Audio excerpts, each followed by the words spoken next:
দেখো কত চাল কুমড়ো হয়েছে। নমস্কার বন্ধুরা, আমি আসাম থেকে স্বপ্ন। সবাই কেমন আছেন? আশা করি সবাই ভালো আছেন, সুস্থ আছেন। আমরা মোটামুটি ভালো আছি। আমার আবার একটি নতুন মিনি ব্লগে তোমাদেরকে স্বাগত। তো আজকে ছিল বৃহস্পতিবার, আজকে কিন্তু প্রচুর রোদ দিয়েছে, প্রচুর গরম দিয়েছে। শুধু ভাবছিলাম লেবু থাকলে একটু শরবত খাওয়া যেত ঠান্ডা জল দিয়ে, তো কি করব, লেবু তো ঘরে ছিল না। তাই এখন দেখো আমি বিকালবেলা যাচ্ছি দিদাদের বাড়িতে লেবু আনতে। তো এদিকে এসে দেখি দিদা বারান্দায় বসে আছে, আর সোনা বাবা এসে কিন্তু মামাকে দেখতে ঘরে চলে গিয়েছে। আর এদিকে দেখো সোনা বাবার মামাগুলো কত বড় বড়। তো যাই হোক, আমি যে কামে আসছিলাম তো সেই কাজে লেগে পড়ি। তো ওইদিকে আছে লেবু গাছ, তো ওইদিকে চলে যাই। ওইদিকে বাগানের দিকে এসে দেখি মামাদের গাছে এত সুন্দর চাল কুমড়ো হয়েছে, কি বলবো, আর সব পেকে গিয়েছে। তো বন্ধুরা, আমার ফেভারিট সবজি হলো পাকা চাল কুমড়ো। আমি পাকা চাল কুমড়ো খেতে অনেকটাই ভালোবাসি। চাল কুমড়ো কিন্তু সবকিছু দিয়ে খেতে ভালো লাগে, যেমন কাঁচা মাছ, শুকনো মাছ, আবার এই মাংস দিয়েও কিন্তু পাকা চাল কুমড়ো অনেকটাই টেস্ট লাগে। যাই হোক, দেখো এদিকে কিন্তু লেবু নিতে এসে কিন্তু আমার ভয় লাগছে, মানে এখানে কিন্তু প্রচুর সাপ আছে। আর দেখো এদিকে জঙ্গলটা কেমন হয়েছে।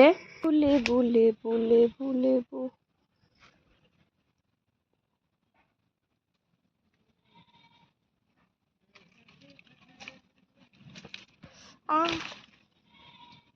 যেহেতু লেবু নিতে এসেছি তাই কিছু করার নেই, আমাকে নিতেই হবে জঙ্গলে ঢুকে। তো দেখো আমি জঙ্গলে কিন্তু বড় বড় করে পা দিয়ে আমি দুটো 5টা মতো লেবু আমি তুলে নিয়েছি, কষ্ট করে নিয়ে আসলাম।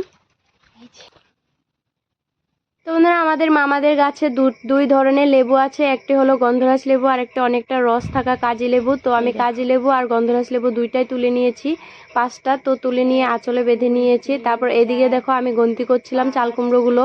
16, 17, 18, তো প্রায় 18টা চাল কুমড়ো পেকে গিয়েছে, আর কয়েকটা ছোট ছোট আছে। তো বন্ধুরা, আজকে মিনি ব্লগটা এই পর্যন্ত। টাটা।